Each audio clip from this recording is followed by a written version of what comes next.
What is going on, everyone? Mike Singer, Tyler Horka, and Jack Soble live on the Blue and Gold YouTube channel with this week's six-pack show. Really looking forward to the topics we're going to be discussing in today's video. Folks, if you're watching live, watching back, listen to this as a podcast. Appreciate you. Please leave us a 5-star review if you're listening to this as a podcast, and hit the thumbs up on the YouTube video. Subscribe, of course, if you are new here.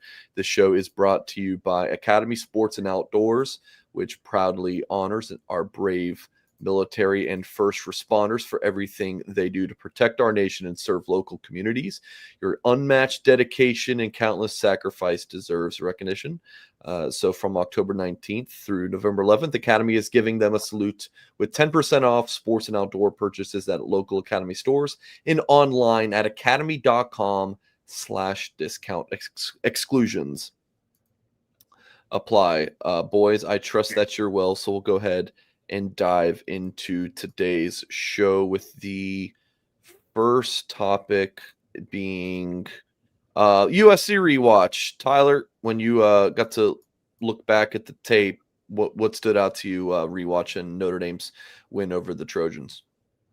Yeah, you guys see it there on the drop-down menu or the sidebar, whatever you want to call that. And there's got to be an official word for that in TV lingo, right? What is that thing called? The rundown? How about the rundown? Yeah, I rundown. like that. Yeah. Rundown. You see it on the next thing on the rundown. CJ Carr was definitely off in this game, so Notre Dame was going to have to win it another way.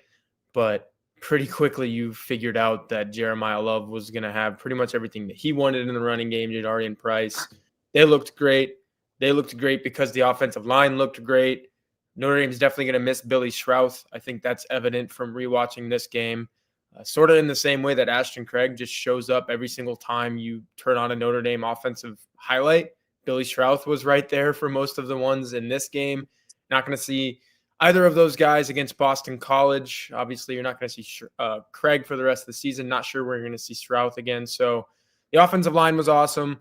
The running backs were awesome. CJ Carr made enough plays in the game to kind of do his part. Throws the touchdown to Will Pauling. Some other plays that he made as well. But for me, rewatching this game, it's all about the defense because USC is every bit as advertised offensively. They did miss their 2 running backs. I thought that was a factor in this ball game, but you saw plays from defensive linemen. You saw plays from linebackers. You saw plays from safeties, even cornerbacks getting involved. Leonard Moore is a superstar.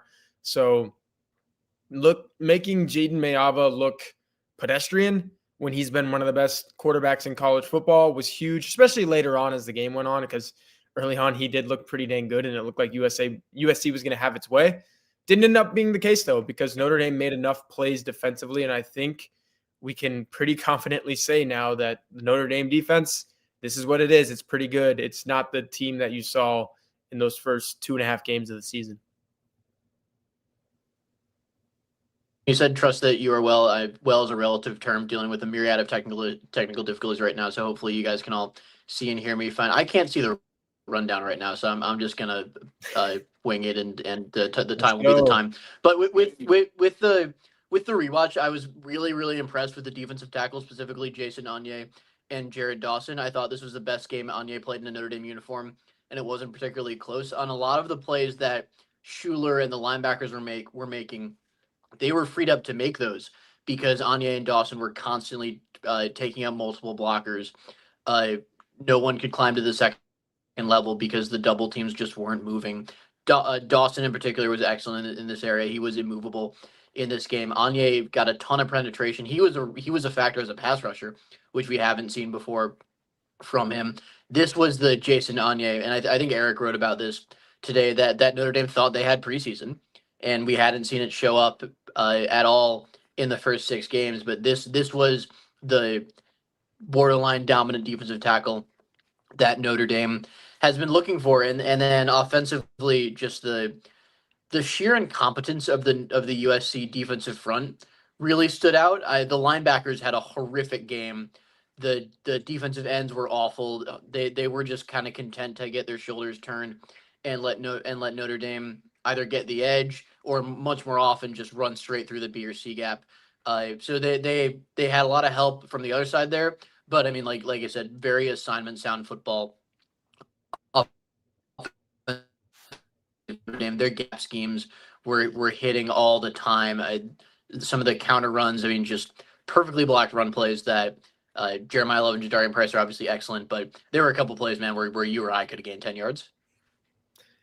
Yeah, I think Love's first run was an example of that. It was and look, the blocking was good. I think we both said this on the board. The blocking was good, but the defense was so horrific. Like it almost seemed like they wanted no part of filling the right gaps and stopping Jeremiah Love, which I understand wholly and completely. Like the way that he's been running the last couple of games, I think that deserves a mention too. He is lowering his shoulder, fighting for the extra yard, 2 yards. He usually turns that into extra 3, 4, 5 yards because he's so special. It looked like the USC defense knew it was overmatched going into the game, and they played a little scared because of that. They were like, I don't know, we're not going to be able to stop these guys. And by way of that, they didn't even come close to stopping those guys. It was just clinic, the blocking, the running, all of that. So you'd hope the passing game comes back a little bit. I'm sure we're going to talk about that in the next segment. We've got 53 seconds, by the way, Jack, but that's pretty much all I've got if you want to spend 45 seconds talking about anything else. Sounds good. So with the USC defense not having an interest, like they definitely game plan coming in, like thinking the passing game was a bigger threat, because we saw a ton of too high safety, even late in the game after Notre Dame had gashed them a ton with the run. They just refused to adjust.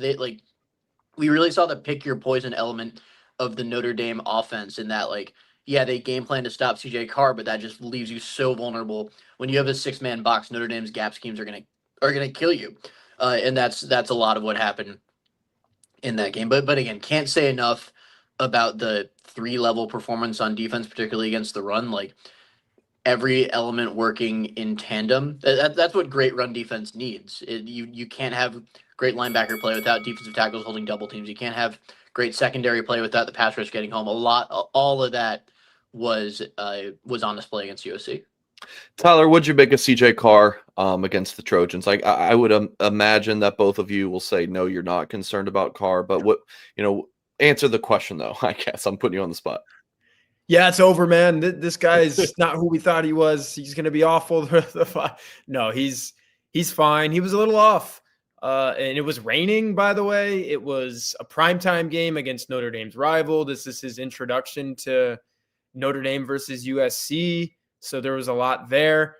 He's not a guy that gets rattled by the moment, and I don't think that's what it was. But those circumstances in mind was paired with the fact that, yeah, he was a little bit off. And it looked a little uncomfortable for him at times. He was getting mad at himself. Mike Denbrock was getting mad at him. Like it just wasn't the CJ Carr game that we've all come to know, respect, and he pretty much puts out there every given Saturday. We talked about this, Mike. It was like at some point he's going to look mortal. He's going to look like a redshirt freshman. He's going to make some mistakes. He's going to make more mistakes than usual. The interception was bad.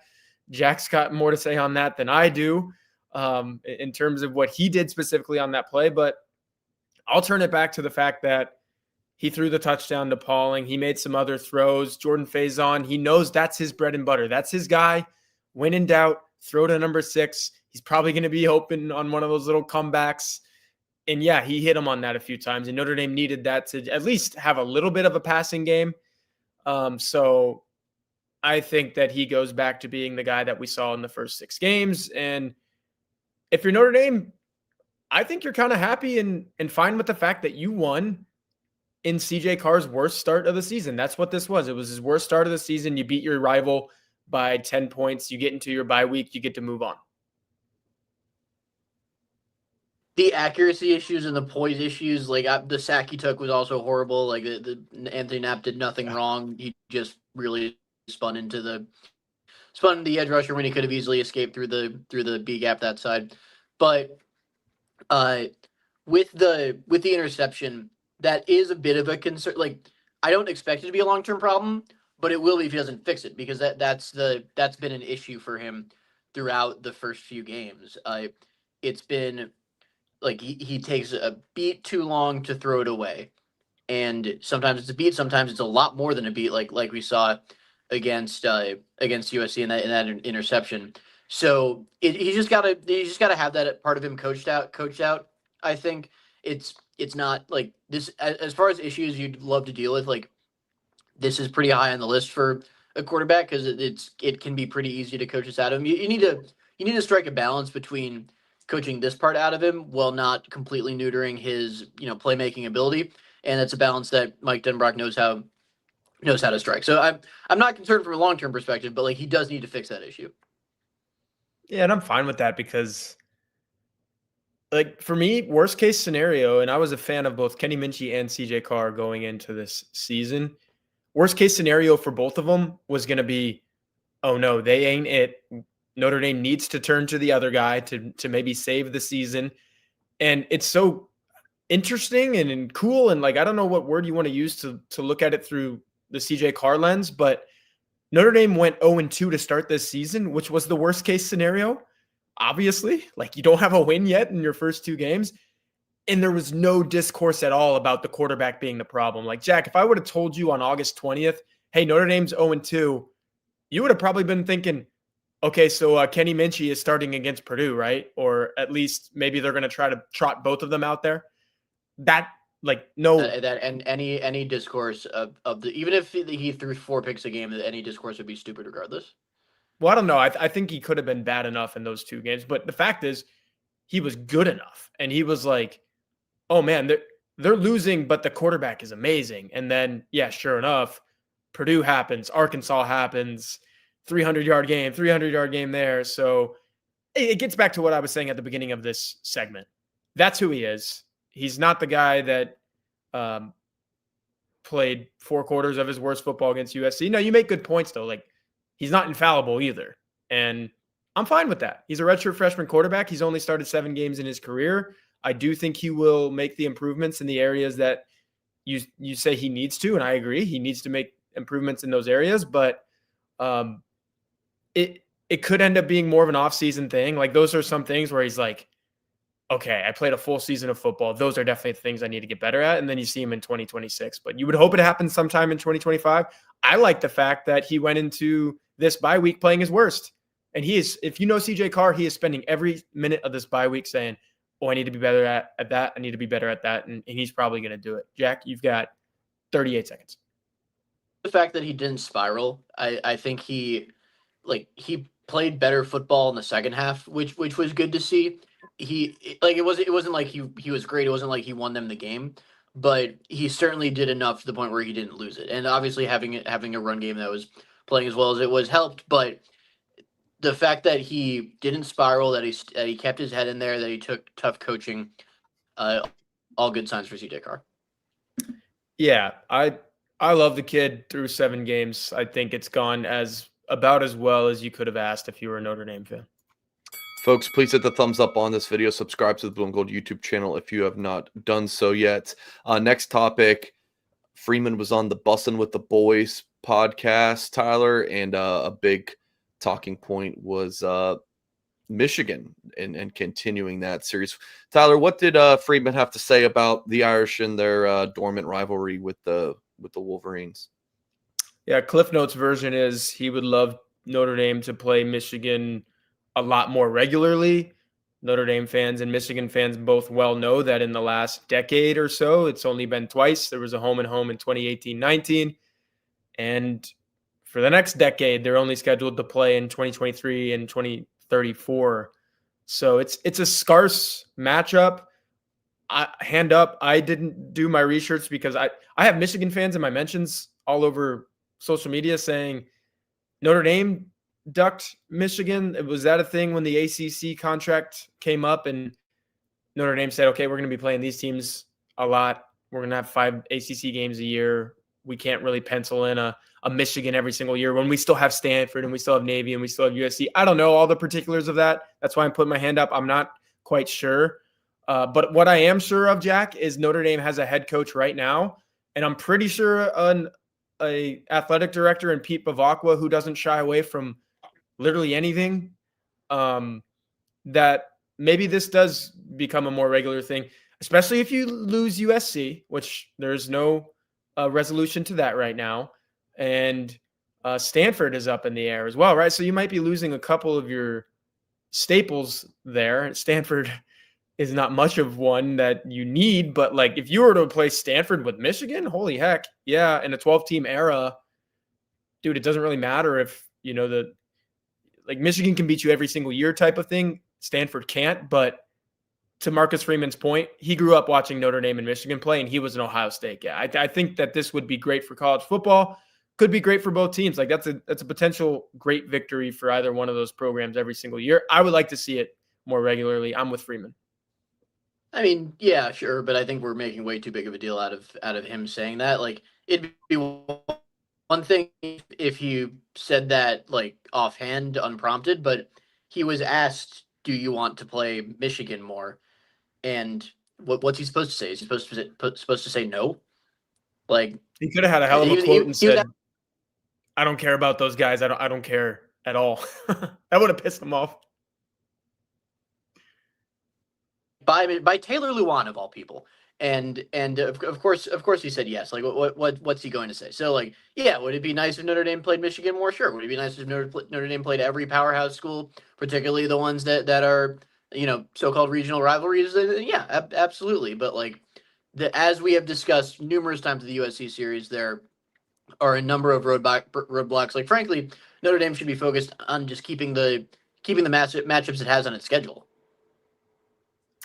Yeah, but like, I don't know where this USC thing is going. Both sides keep saying, well, Notre Dame is obviously very, very clear that it wants to continue. And USC's like, yeah, I want to continue, but showing no like conviction at all in that. It's not happening right now. Dude, I'd be up for a 1-for-1 swap of USC for Michigan on Notre Dame's schedule. And I think there's a lot of fans from both sides that would be up for that too.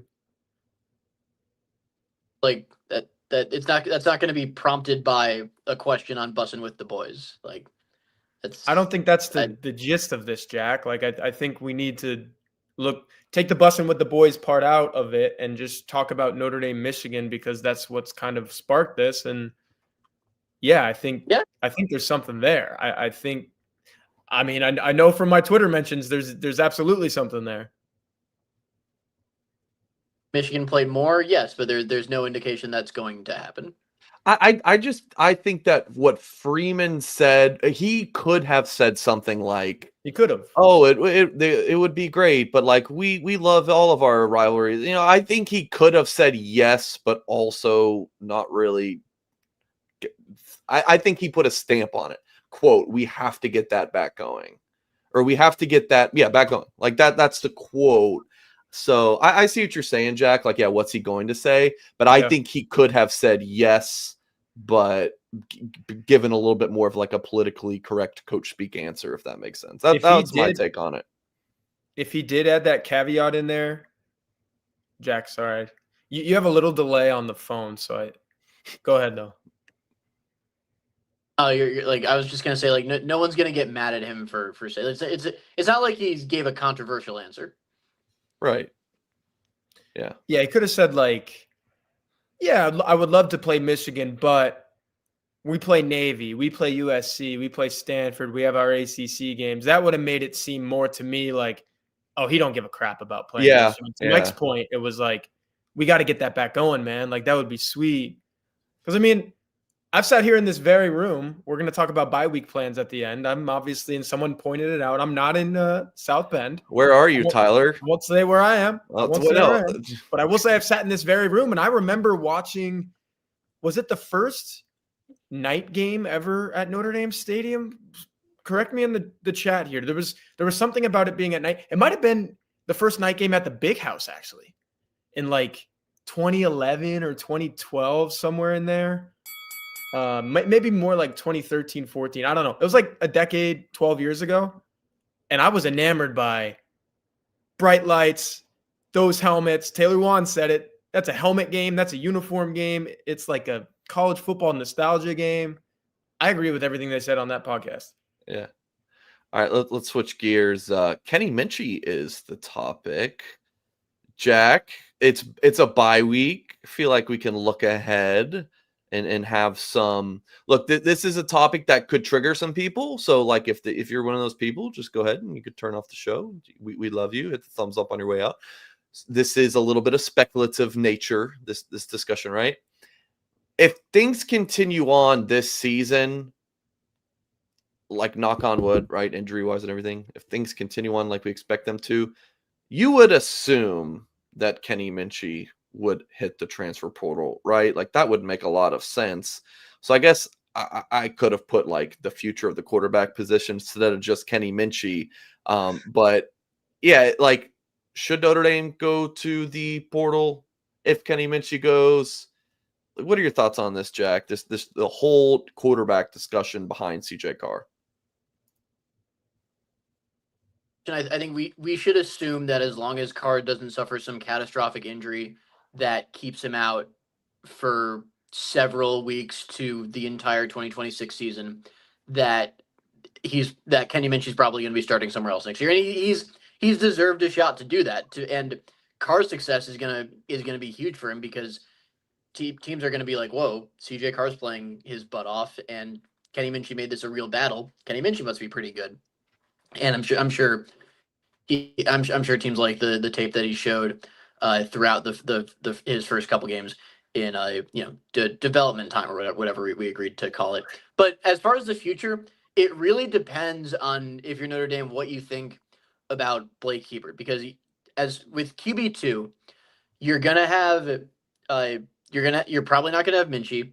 You're not gonna have Tyler Buckner. I think he technically might have a year of eligibility, maybe, but yeah, accepted a future position at Goldman Sachs per his LinkedIn, so I don't think he plans on using it, even if he did. So you're probably not gonna have Tyler Buckner. It really depends on your confidence in Blake Hebert, as like, has he shown you enough this offseason, or not this offseason, this season and fall camp before that, to trust him with that responsibility? Because being one play away from being the starting quarterback, like, you need to have a guy you trust. And Notre Dame was in the situation, pretty much the exact same situation 2 years ago when Tyler Buckner leaves, Sam Hartman, Steve Angeli, and Kenny Minchie are the only quarterbacks. They ended up deciding that they're confident in Angeli. They were correct. They have to make that the same decision with Hebert. And I remember them saying at the time, like, if we weren't confident in Steve Angeli and Kenny Minchie as quarterbacks of the present and the future, then we would have gone to the portal. And so they have to consider whether or not to do that this time. Yeah, and I wish we knew more about Blake Hebert. Maybe that's something we should be doing during this bye week, is asking some sources, asking some people, like, how does he look? Because I totally agree with you. It comes down to that, because it's all about your depth chart, man. Like right now, Notre Dame is on such solid footing with its quarterback depth chart with CJ Carr and then Kenny Minchie. Like you said, Jack, two guys that they knew, okay, I'm pretty sure they can both start at this level. And it's turned out, yeah, CJ Carr can do that. And if it was that close in fall camp, which, by the way, while we're on the busting with the boys thing, they asked him about the fall camp competition, and Marcus Freeman, with or without definitively saying it, was like, yeah, it was as close as it was made out to be. He said Carr would win a day, Minchie would win a day. Carr would win a day, Minchie. And then he was just like, I need to decide on somebody. They went with Carr.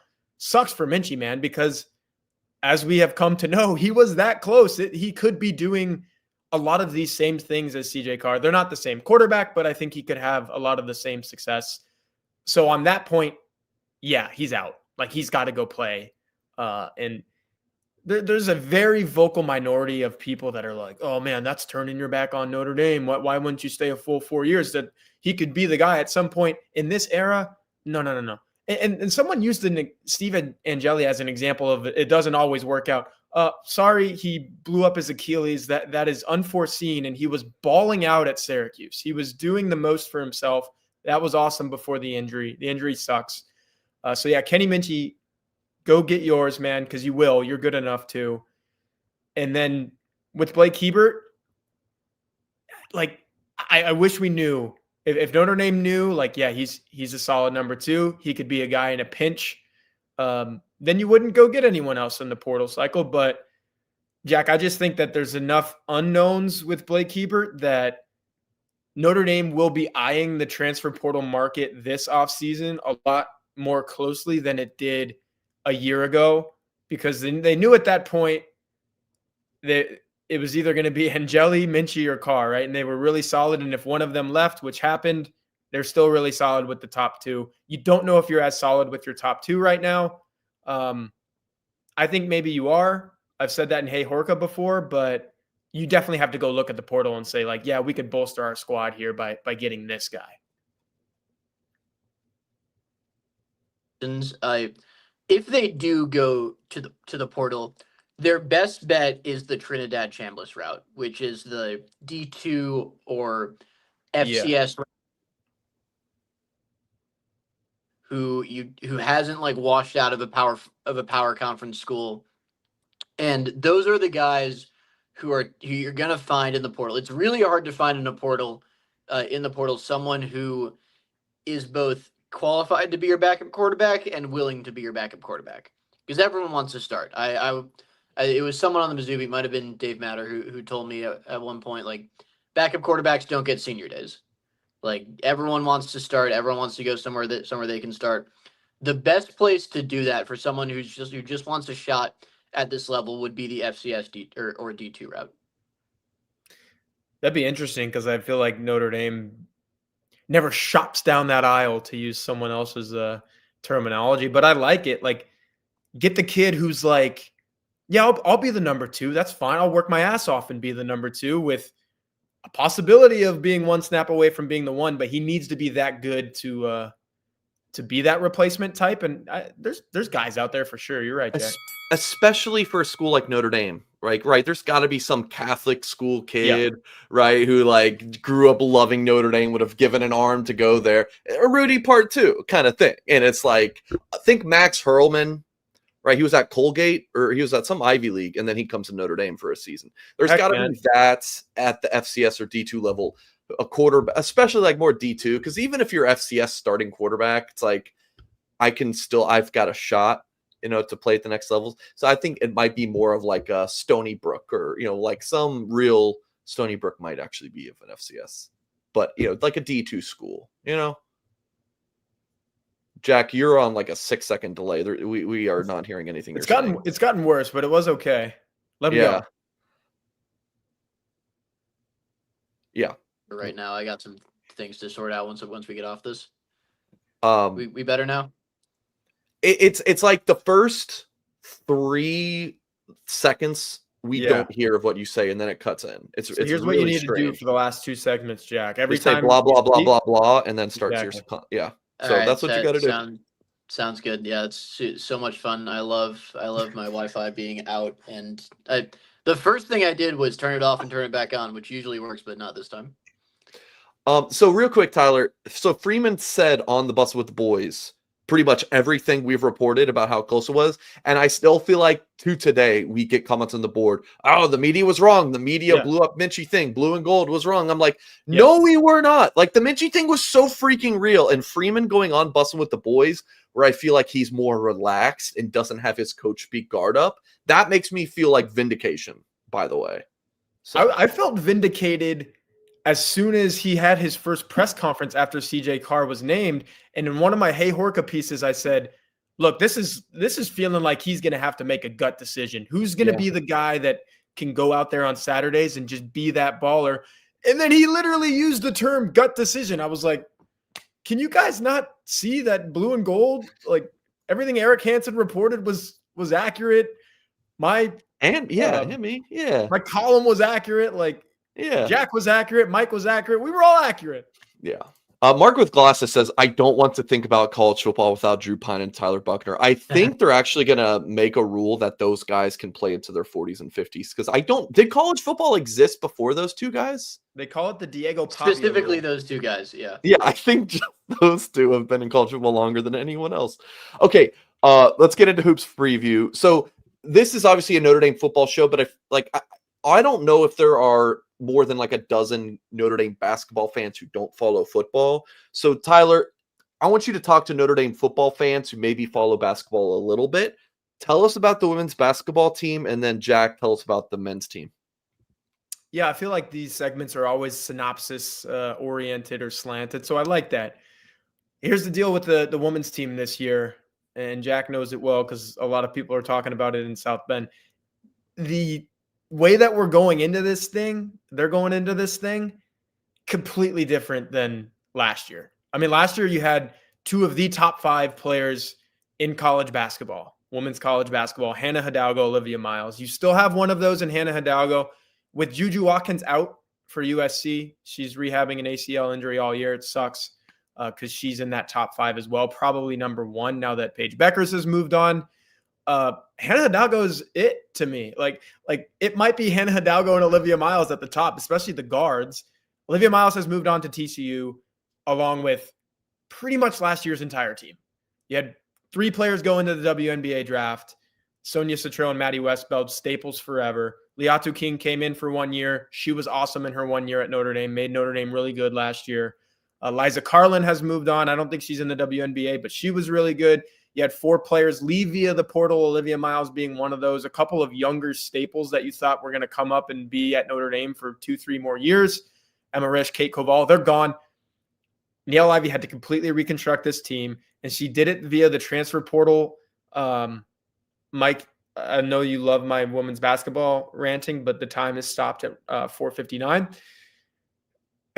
Ivy brought in like role players basically from all over the transfer portal. The one that I would watch to help Hannah Hidalgo, score is Ayanna Moore from Vanderbilt.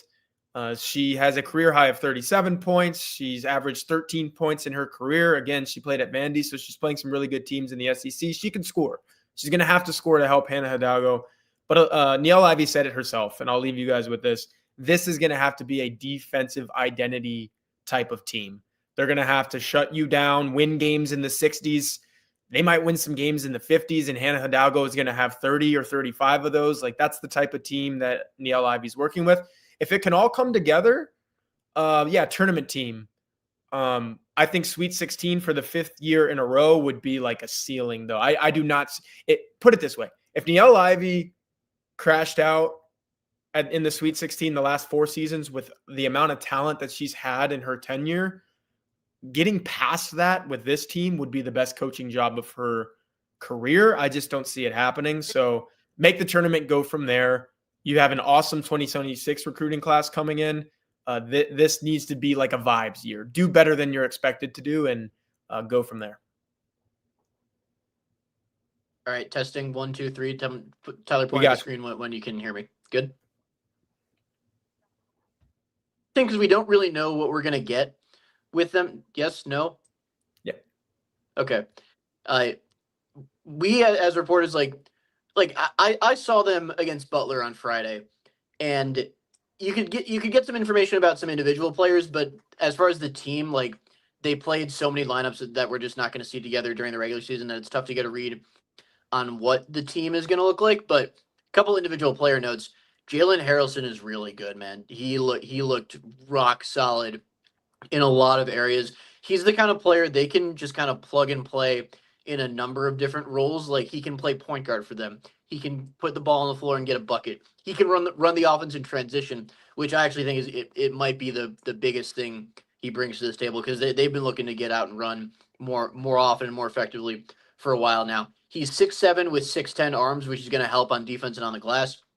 Just an all-around really good player. He's not going to shoot or make a lot of threes, but that's okay because they have plenty of guys who can do that. I like the talent on this team, but we just need to see it, right? Because we haven't seen real on-court success, particularly in finishing some of these close ACC doldrum games. And that's something we just had men's basketball media day, and Micah Shrewsbury talked about that. He said, like, yeah, they didn't have the right mentality. Like, that when they were up double digits in the second half, they couldn't close. When they gave up a run after being up double digits, they couldn't bounce back. So they need to change that part of themselves. Bringing in the strength coach, John Sanderson, is going to help this team definitely look stronger than did last year. It's definitely longer. It's definitely more athletic. So I think it's going to be better than it was last year. How much better really depends on how some guys develop. Some guys who I liked what I saw from them against Butler.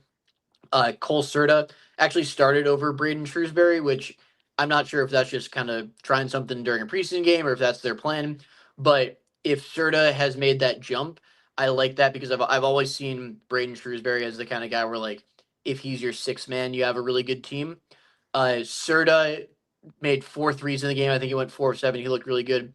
Sir Muhammad off the bench immediately made 2 threes, which is something he was really not good at last year. Put the ball on the floor, was a lot more assertive than we saw him last year. Those are 2 guys who I see making a big impact. So bottom line, are they going to be good? We don't know. Are they going to be more talented, more fun to watch than last year? Definitely.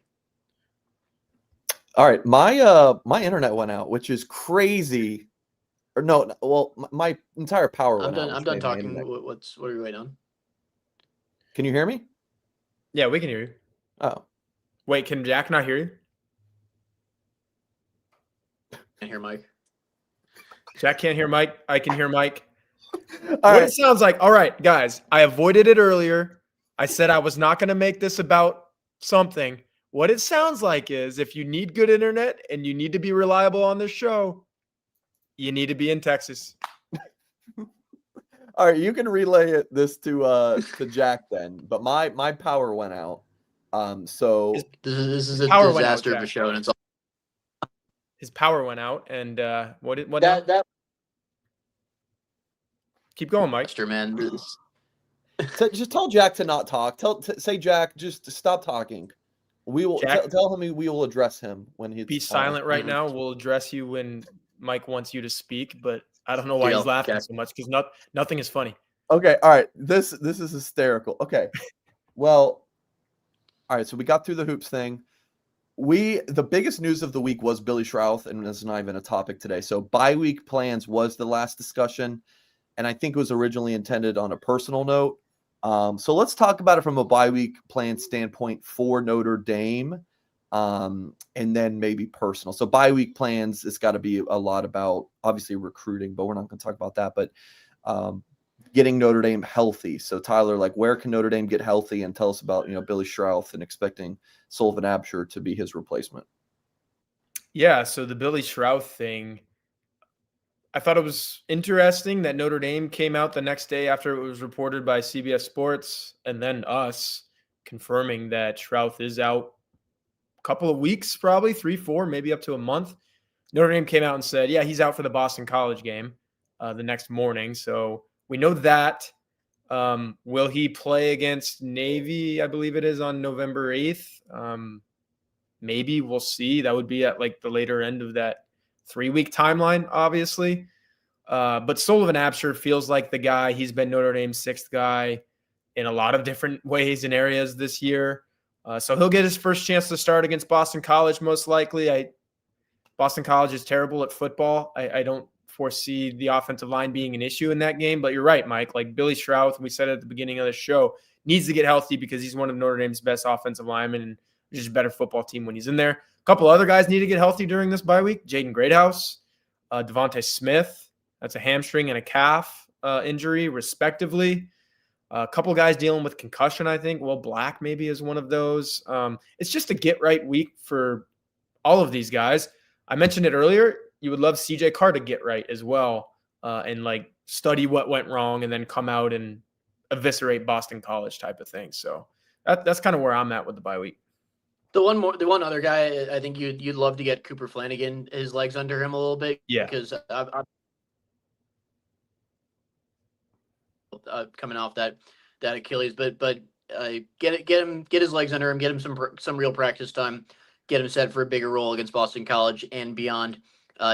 He will burn not burn the red shirt because that's more applied to freshmen, but he will not get the extra year unless Notre Dame wants to sit him for a couple games for that purposes. But that's generally not how they roll with non-freshmen. But yeah, a lot of guys you'd like to get healthy. I feel pretty good about Greathouse coming back after the bye.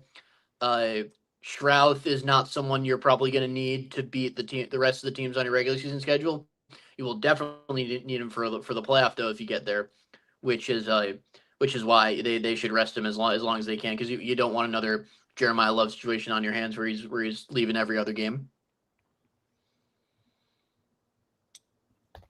All right, Mike.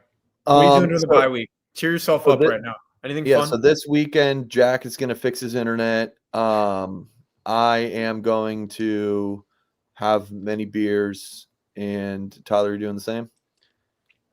Maybe. I got a personal situation. If that doesn't comply, then I will be drinking a lot of water. But I'm going to be put into some situations where it's going to be hard not to drink beer. Thursday night, which is tomorrow night, Dallas Stars game. They need a win. I'll be the good luck charm. And then I may or may not be going back to my old stomping grounds, Starkville, Mississippi, for a certain football game that will be played by a certain football team out there. Again, if you're just tuning in, you're like, what the hell is going on? Can I talk? Is Mike talking? How ironic was that? If you're watching, you're like, what the hell is this? We are having many technical difficulties. This is the joy of Tyler's not, but now you're also in a different room, so it's that's also something. So, Jack can't even hear me. Do you want to tell Jack that he can sign off if he has to say anything else? Jack, tell us what you're doing during your bye week. Go, but do the little rambling thing at the beginning. Okay, testing. We all good? And now Tyler's frozen. The show is like a game of Quiplash where like you spell something wrong and that's what makes it funny. So I'm just gonna talk and assume that you guys can hear me, and if you can't, well, that doesn't matter anyway. So I have one more thought on what Tyler said. The game he's gonna be at is gonna finish like 13-10. So have fun with that. And what I'm doing during the bye week, my parents are actually gonna make the trip over from Chicago to South Bend. So looking forward to that. We're gonna check out if no one's been to Manny's, and to be clear, I'm not being paid for this. If no one's been to Manny's in South Bend, new sports bar just opened up, highly recommend. So I think we're gonna watch the game of the week in college football, which of course, as it is every year, is between Missouri and Vanderbilt. All right, that is going to do it for this. What do you call this? A tumultuous show? Ryan Roll just called it the negative six pack. Wow. I was going to call it the shit show. It's a good one. Yeah. So I just thought he was so delayed there that I thought he was talking to me for a second, but we know he can't hear me. All right. That is going to do it for this week's Notre Dame six-pack show. What an interesting one. Please hit the thumbs up on the video, subscribe to the channel for more content, and we will catch you guys tomorrow. Recruiting show. See if my power's back. It is. It's already back, but my internet's back already too. So, all right. We're going to catch you guys next time. Enjoy your day.